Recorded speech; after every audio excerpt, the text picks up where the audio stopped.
好，非常谢谢 Vivian，他从社群参与的角度来分享，带来了不同的台湾、印尼或尼泊尔，甚至洛杉矶、美国这边的。You've talked about your extensive experience in engaging with communities across Europe, Asia, and the United States. Now, we would like to welcome Professor Wu, Associate Professor of Graduate Institute of Arts and Humanities Education, Taipei National University of the Arts. She will be providing her responses. She has a PhD from the University of Pennsylvania. She, in fact, was the convener of many community engagement projects in collaboration with the local veterans hospitals.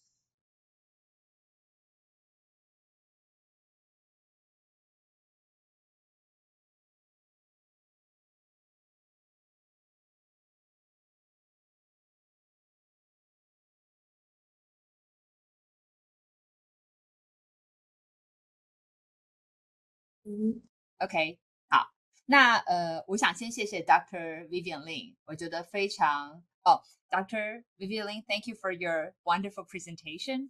I feel deeply inspired, and I feel a lot of things resonate to me.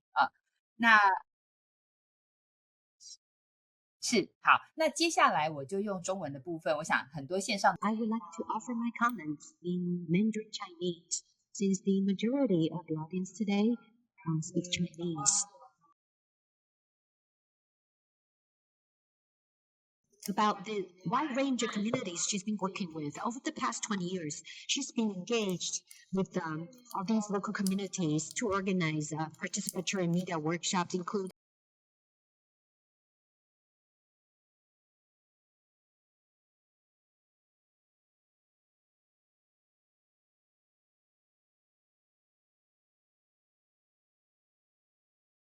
for you to share your experience. You talked about your in Jakarta in 2012. You showed us a video. Vivian, I remember that on your PowerPoint slides, there was a quote, being a domestic worker is not my destiny, is a choice. And I felt that it is only through this participatory method can we reconstruct or get rid of or break away from the stereotypical impression that we have toward a certain group. Sometimes when we look at immigrants or domestic workers, we do not see their agency. We do not see their autonomy. They have exhibited a great deal of autonomy, self-agency, and as well as resilience in your project. And coming back to the topic of gender equality in the museum sort of domain, I have two questions for Vivian. So in your presentation, you talked about the methodology you used. So I am really curious that I know that going back a little bit, sometimes when I work on projects, I stay on the project for 10 years. Some projects really take a very long time. You talked about the really intensive workshops. I think it's really amazing that you have managed to accomplish so much. You have a great rhythm and great approach to accomplishing these projects. And you also mentioned that in the process empowerment, a lot of respect is given to the participants. You have a participant-led, participant-oriented approach. You talked about informed consent. If they're not comfortable with sharing the results or their final media products, they could choose not to share. And they have full ownership of the project, and there's also a chance for them to share if they wish to share. So, Vivian, I suppose I'm coming to the question portion of my response. Sometimes your projects last for many, many years. Sometimes it's about 1 year. Sometimes it may be shorter. So what was the process of selecting which community or groups you wish to work with? What was that process like for you? How do you set the topics, like the focus? How do you determine how long the project should be? Number two, in terms of selecting the technologies that are to be used in these workshops. I believe that there's, of course, time constraints, so you were not able to get into details. So sometimes we wonder what about technology, literacy, how to enhance. I would suppose that when you work with all these different groups, when you in the process of empowerment, you teach them how to use these different technologies. What happens afterwards and after you have left? What happens next? So that's my second question. After the project had wrapped up. Third question, going back to the topic of a cultural institution, you talked about the Joy Luck Club for moms, you talked about the Taipei Night, you worked with other institutions or the different organizations. And your group, your organization, Vow Media, you're involved in publication, in organizing different types of events. You put on exhibitions. So I suppose what I'm trying to get to is when you already have so many achievements, how do you archive those? Or maybe museumize, if you will, or archive it so that it could be shared digitally online with a wider audience. Thank you. 好，那我们再请 Vivian 可以帮忙分享会议题目。Thank you, Professor Wu, for your comments. And these are, every time you said something, I was like, exactly. I think one word that you said, resilience. Resilience really encompasses every single person that we've worked with, especially communities that have experienced kind of forced migration. To witness their resilience firsthand has been, I've been just so grateful to that. And I think that's what really keeps me going in this method for so long. And regarding your first question regarding the process of selecting the groups and the focus topics, that's something that my partner Pooja Pant and I, when we first started Voices of Women Media, that was a huge question of us as we developed our mission, and as we found that, when we first started in the Netherlands, we were really attracted to all the migrant groups around us, and then in 2012, Pooja and I left the Netherlands, and I went to Hong Kong, and then she went to Nepal, and then we were all of a sudden struck with a new community of women that we were curious about. And so it's a little bit kind of like here and there. When I was in Hong Kong, I didn't get to share my work in Hong Kong. I was so curious about the domestic worker community here, and I got to work with primarily Indonesian community and the Filipino community, as well as with refugees and asylum seekers. So again, regarding kind of the selecting of groups, especially those impacted by the journeys of migration, and now in Los Angeles, working with API Rise, kind of the Asian diaspora, and trying to see what groups would really benefit. Because we partner with local, that's really key too, is like partnering with a local organization, because that addresses your second question about what happens afterwards. So partnering with a local organization is really key, because it leaves some of the skills there, so that, actually I used to do this project with UNICEF, as mentioned with my projects in Africa, where I really gained a lot of working with youth.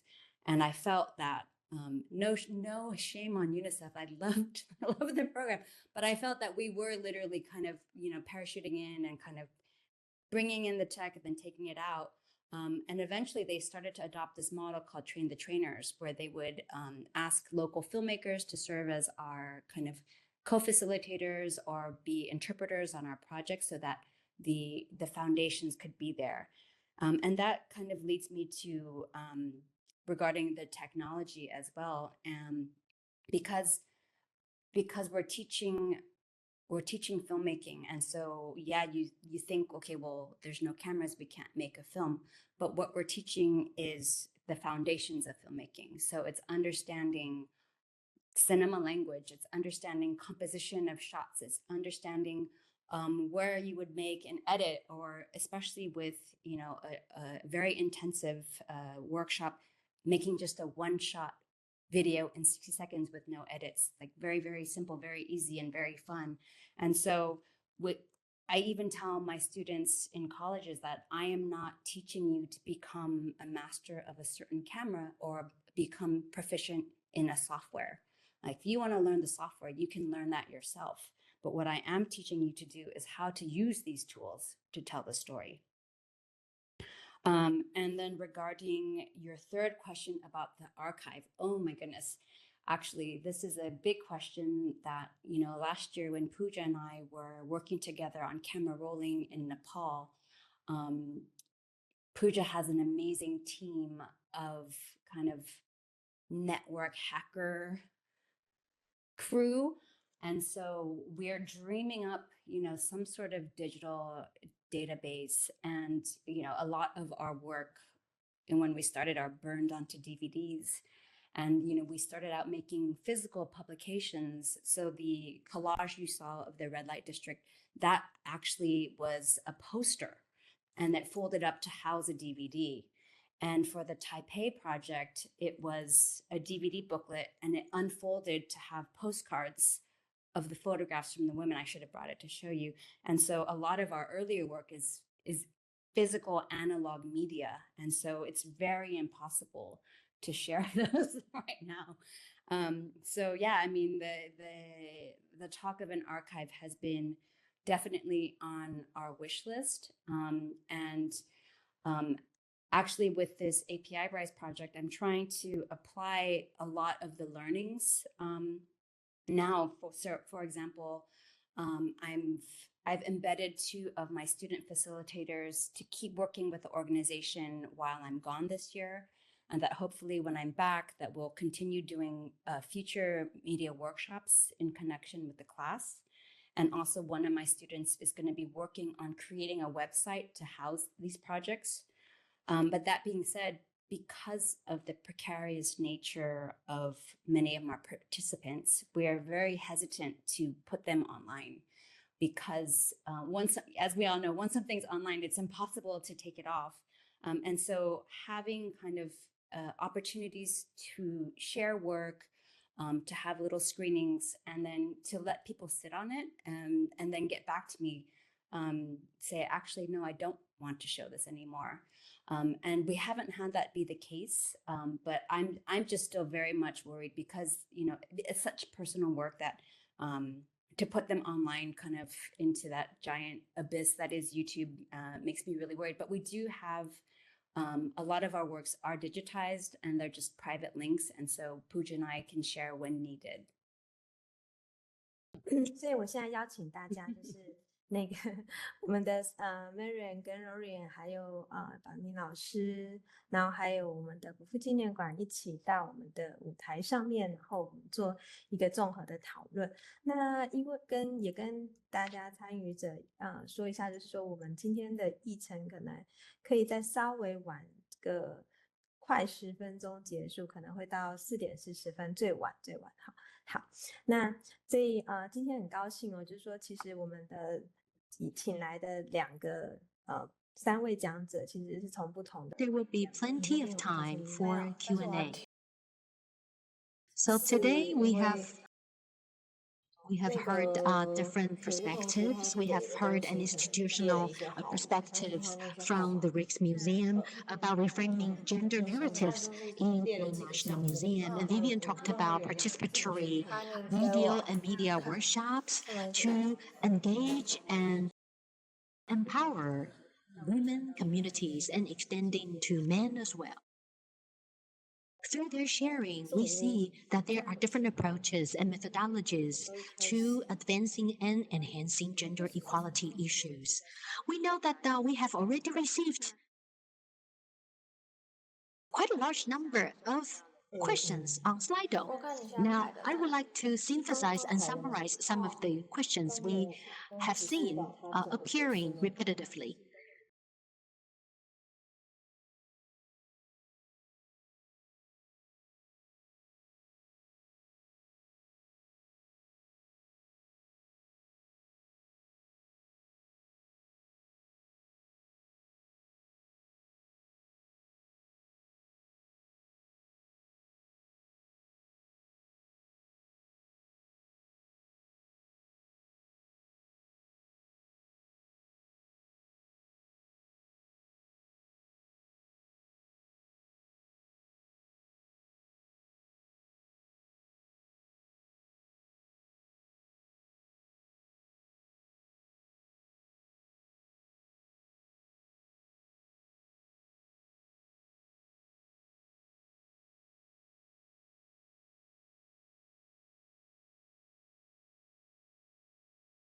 So for those working in the museum community, what can be done so that there are greater incentives for people to really reflect on the gender issues that may encounter in their daily work at the workplace?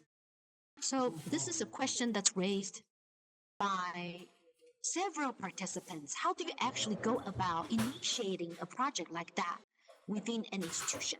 Second question, through exhibitions, how do we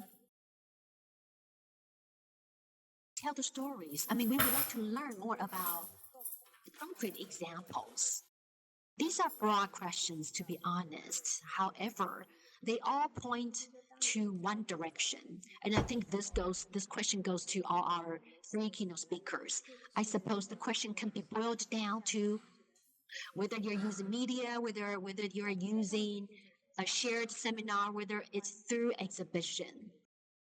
How do you facilitate the exchange of different perspectives so that we can advance the concept of gender equality? There will also be groups saying that my voices are not heard.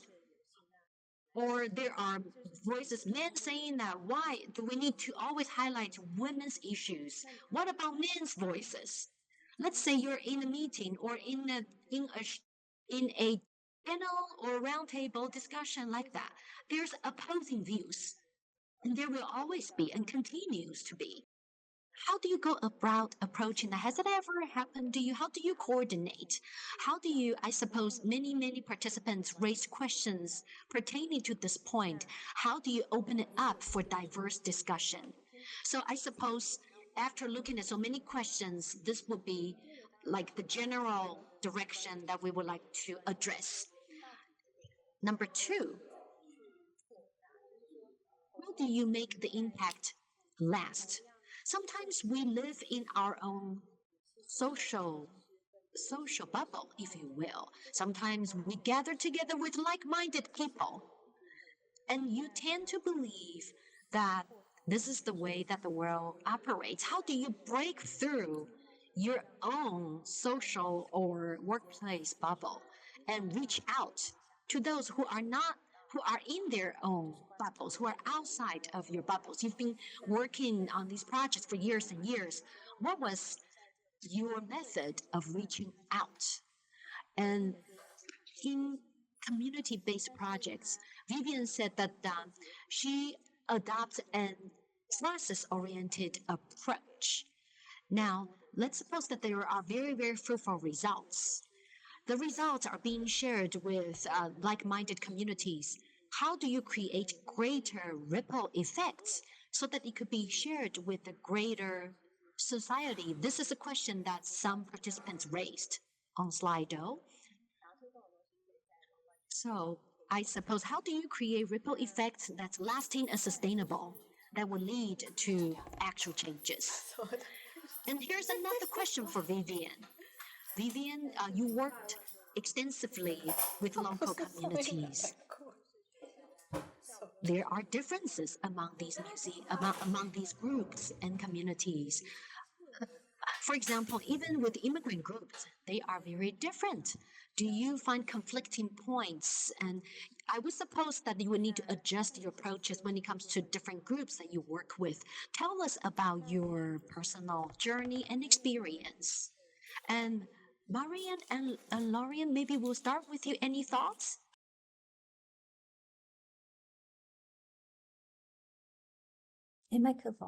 Yeah, that's a lot of very good questions, I think. I think we can start at least by saying that we always like to integrate our stories in this. If there is such a thing as a male-dominated narrative, we try to integrate women narratives in there. So if you visit the Rijksmuseum and you just visit the Gallery of Honor or main collections, if you are looking for women, you will find them. But if you're just looking to the like regular narrative, you will always also find them without like looking for them. So we're not trying to get two opposed opinions or so, but really integrating and including women narratives helps us a lot, I think. So I think that's most important, to connect different people of different, because I really understand what you see, that we're now in a same-minded group of people, all thinking that women's impact has to be there, has to be visible. But of course, we encounter also people who say, why are we doing this, blah, blah, blah. But I think just showing them, and not like putting women in like a separate room, or like that kind of things, helps a lot for us. Yeah, so not imposing it, but really making it so self-evident that people won't notice that it's integrated. It's integrated. Yeah, that's the thing. Yeah. Yeah, and as I think an example of this is, if you're talking about, for example, fine arts, the very 18th century, for example, you have this gallery on, I don't know, people who traveled to Italy. Just show that there is also women involved or so. That's maybe a group that's not very there for journeys, but anyways, I think that's how we do that. And also in these text labels, for example, don't push it too hard. And it doesn't always have to be like the focus point, women, but show it if possible. Integrate it. Yeah. Without making them exceptional the whole time.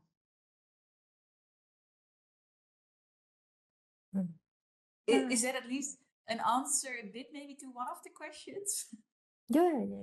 Yes， 就是但也可以再请那个 Marian 跟 Rorian 提到，就是说那个影响的部分，就是说有没有对于观众上面或是民众上面对他们做这个计划的一些回馈。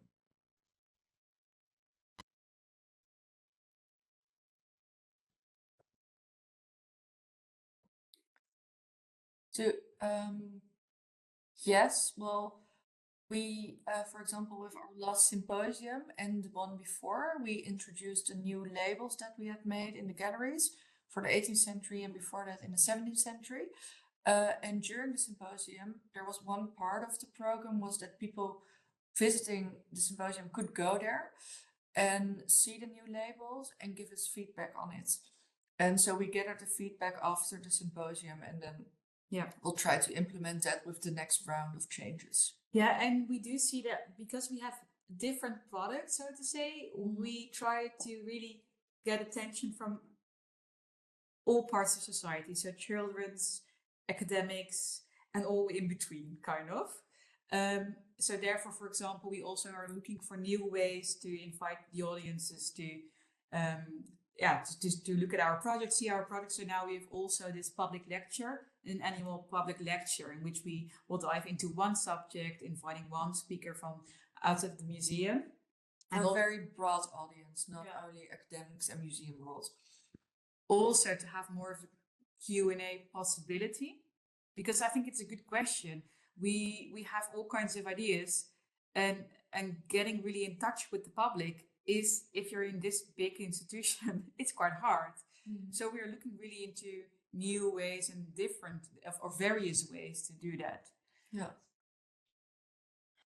好的，谢谢你们的回答。好，那接下来我们请 Vivian 也可以帮我们做一点回应。Great, thank you so much for the questions. These are all very, very things I've been kind of grappling with. There's a trend right now in kind of the documentary filmmaking scene, I'm sure, as well in the museum scene, about impact, right? And so now films can hire impact producers or schedule in their budgets to have an impact producer to kind of carry through the project after it's done. If I had money, I would hire an impact producer and do that and have that done for me. But it's very much okay. This worked. Pooja and I did this project in Kathmandu, and I saw there was actually another project about more rural areas. And the whole time we were working on camera rolling in Kathmandu, we were envisioning the next project. We want to bring this to girls in rural areas. And the great thing about having the base in Nepal is that the girls that participated can come back the next year and help the next generation of girls to make their projects. So there is kind of a self-fulfilling kind of machine with Techno Hub that the girls keep coming back. Some of them end up working as interns at VOW, or VOW ends up hiring them to be part of the future media workshops. And in terms of kind of, you know, the greater ripple effects and being lasting and sustainable, you know, it's really hard for me personally to measure such impact.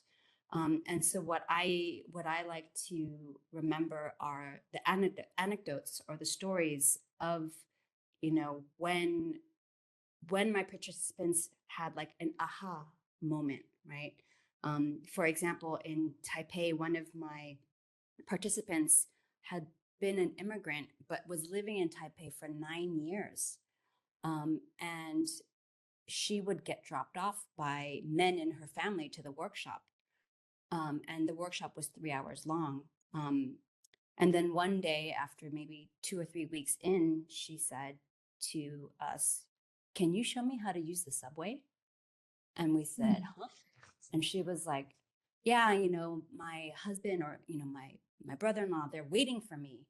They drop me off and then they wait for me to finish the workshop to bring me back home. And I don't want them waiting anymore. So can you show me how to use the subway so that they don't have to wait for me? I don't like it."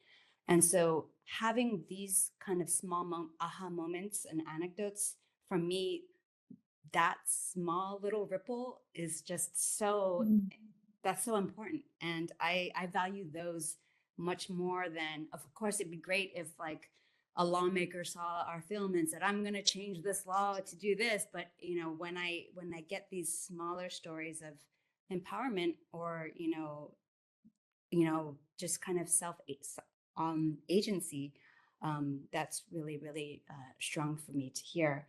And I just also lastly want to mention regarding when I get the question on why women, and why especially is technology a feminist issue, even in my college settings, put a camera on a table, mixed gender, who's going to pick it up first? Men. They're going to dominate the technology. And I'm constantly in those situations chiding the men, saying, make sure other people get their hands on it, right? So I don't know if it's some sort of primal instinct to hog this, but for me, it's definitely, you know, getting access to this technology is a gendered issue. Yeah, so regarding the impact stuff, it's really hard to say, and it's something that Pooja and I are always trying to work on, and, you know, always thinking about in terms of where do these projects go afterwards. 好，谢谢 Vivian 的回答啊。那接下来我也想问一下，就是因为像刚刚戴老师好像有想要再进一步提问或是回应的内容是吗？想说如果有的话，也可以现在还有一点时间可以 I think we still have 分 some 享 time left, so we 有吗？ we open the 戴老师 floor for all of you to share your further thoughts. 我觉得还好，我觉得我有一些问题，刚刚其实讲者已经回复了，没有问题。我想把时间留给在网络上面用 Slido 提问的这些参与者，谢谢。I already got all my 好 questions 的， answered, 好 so I 的 leave the。 那 time to our other 我们 participants. 就来看一下 Slido 吗？好啊， Okay, 就 so 是 I 我们可 will 以把 go 那个 to 我们的 the 画面分享到那个 Slido Slido where 上面，就是也可以 all 让 the 我们 participants 的 have submitted 讲者 their 们一起 questions. 看。那当然就是说有些是中文的，没办法，但是之 Questions 后 are 我 in 们可以 both 再翻译成英 Mandarin 文 and 再 English. 提供给他们。那 And 也 then 许在这里 later 面 we 我 can 也想要 translate all the questions and send to 针 you 对 later, 就 so you 是 can have a 分 look 别 at what kind 的 of questions our participants 分 are 别的两 interested 个 in. 案例来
So these are the two questions I would like to throw out for our two presentations respectively.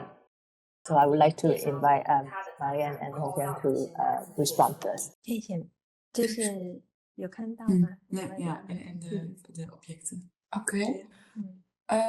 So if I understood correctly, there was one question about how many objects we have investigated in the project. Yes. Yes. So I owe you the exact numbers because we need to look them up, but I think that we have changed around 250 labels, or maybe even a bit more, and we have investigated around 500 objects. So that's in the time span of 5 years, and it's you know, the outcomes can be different. It can be an article or just like a little search, and it's varies from interns to curators and other researchers working on it. And the tours question, we do have a women's tour like that the guides can do, and that's also still something we're still working on, because one of the challenges is actually getting the knowledge that we gather in our bubble of the research part of the project, and then translating that to the public. So for us, the people working on the floor and working with the visitors are very important, but we also need to make sure that the knowledge exchange is always there. So that's an ongoing thing. Yeah, and I think to all the people in there, just reach out to us. If you ever happen to be in the Netherlands, we would love to all meet you, of course. So don't hesitate and just email us, and then we can see what we can do for you as well. Yeah. Oh yeah, and I saw the question about if the program will continue. For now, we have a new project plan that has been it's going through for the next coming 5 years. So we're going to continue, and then we will reevaluate if we are still necessary, so to say. So if we have, if the job is done after 5 years and it's super included in the whole organization, then the project is finished, and women is just a regular theme within the museum. Yeah. Or otherwise we will have another phase of the project. Yeah. And that maybe also touches to the earlier question of how the reactions are within the organization. And we really noticed that, you know, we're infiltrated everywhere, we're in every department, and in general, the responses are very good.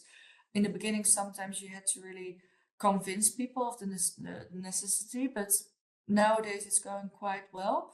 But it's not on top of everybody's mind still, but it's on top of a lot of people's minds. So we're hope that in the end everybody will naturally be involved. But we really appreciate how our colleagues are willing to also to listen to us and to engage with us and to change our own views.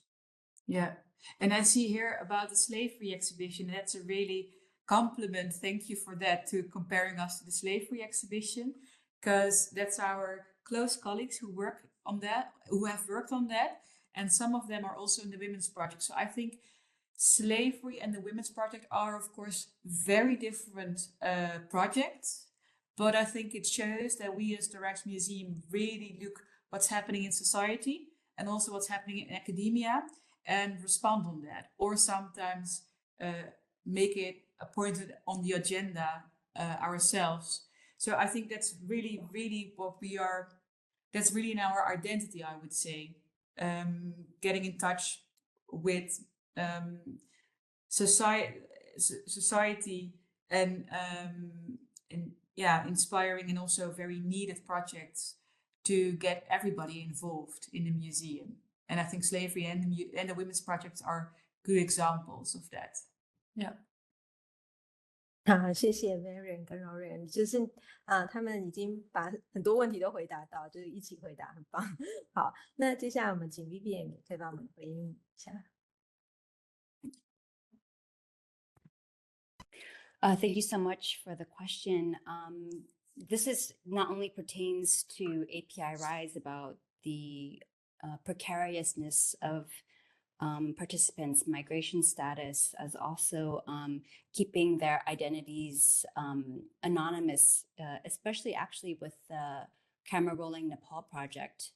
Because so many of them were minors at the time, we decided to film that project entirely anonymous, and so that it was an anthology where the young girls all created videos together, so you didn't know whose story was what.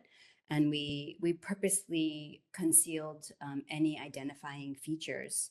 That being said, with API Rise, this was particularly interesting because of the ICE raids that were happening in Los Angeles, was happening at the exact same time as our participatory video workshop. And the organization is located in the downtown Little Tokyo area, where the detention centers are, as well as where the heart of the protests. So for a very brief second there, I thought the project was going to be canceled, because nobody wanted to take public transportation or to be on the streets moving around during such a heightened state of policing and authoritarianism. But luckily, we were able to move the workshop to Occidental College, which was relatively safe and nearby for the rest of the participants. Although we did anticipate a slight hiccup, because so many of their brothers and sisters were being detained, and so many of my participants have to check in with ICE as well. So it was a very, very, very, very uncertain time, but most of their videos do reveal themselves because a lot of the members felt that it could add to their cases. So many of them, can you hear me? So many of them want to use these videos as like a testimonial video for when they have to go up for parole, or a lot of our participants were going through the transition where they were finishing parole and that they could get a passport. And so a lot of them thought that their experience in this program could be, their video could serve as kind of like this is what I'm doing now, and this is what I've learned, and this is who I am. So they're using their videos for advocacy for migration status. 谢谢啊，好，大家应该还听得到声音吧？应该是没有问题的。好，那我们先再次谢谢我们今天的3位讲者的分享，然后也谢谢。I would like to thank our 3 speakers for joining us today. I would also like to thank our respondents for their responses. We live in a time of conflicting views.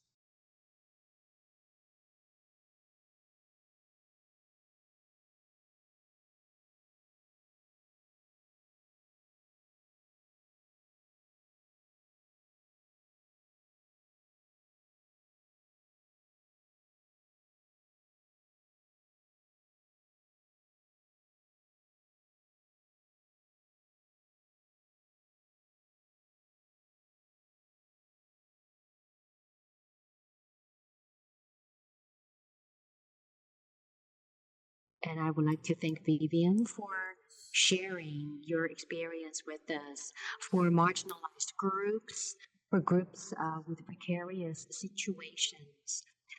She talked about how she uses the method of participatory media so that the people could feel empowered and their stories can be documented and shared. And many of the speakers today shared their own methods and approaches, whether it's from institutional or personal or organizational perspective, to empowering and engaging wider audiences.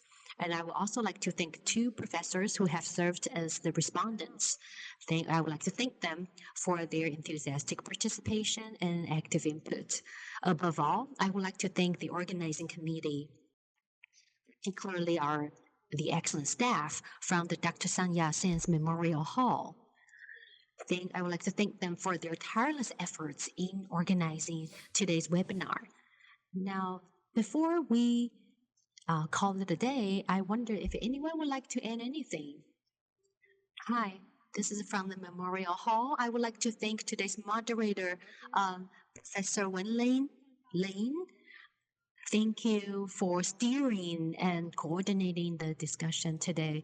We are all extremely moved, and we have all learned a great deal from today's discussion. We all know that today's seminar is just a baby step towards our greater collective efforts towards gender equality. I would like to thank everyone for taking time out of your busy schedule to join us today.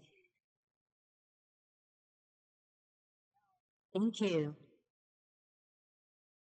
Now, before we close the webinar, would anyone like to add anything or some final thoughts you would like to share?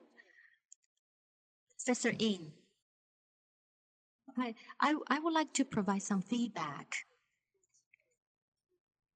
As a public institution, museums have a very important contemporary role to play. So we're not just talking about gender equality, racial issues, immigration, breaking away from the traditional norms. And today, the speakers talked about their approaches, their methodologies. And many people want to ask, how do we even begin? How do we initiate and launch a project? And that is the first step. Learning, taking on, initiating projects on your own.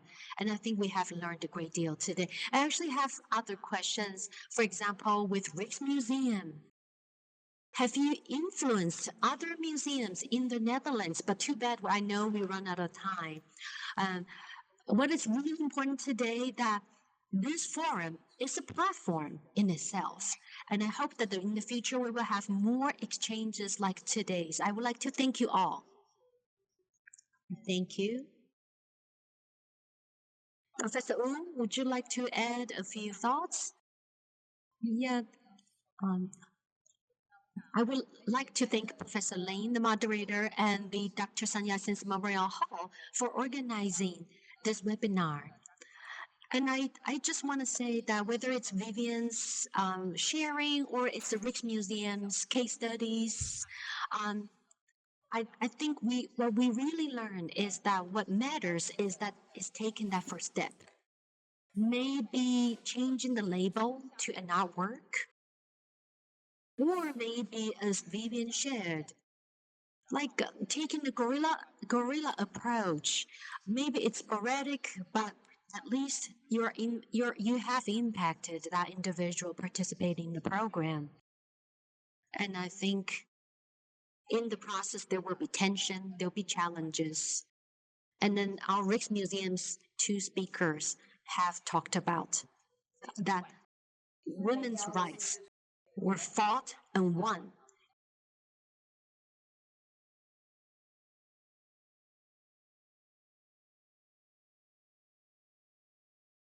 Thank you. Thank you for Professor Wu for your closing remarks. Today marks an important step and an remarkable milestone for international exchange in the field of advancing gender equality in the museum community. Dear audience members online, may I remind you that if you have any further questions, please feel free to submit them to the Slido link. And today's meeting has been recorded and will be made available on our YouTube channel. Before we close, may I remind you to fill out our satisfaction survey. And this is for the participants. Let us know what you think so that we can improve our future webinars. And with that, we conclude the forum today.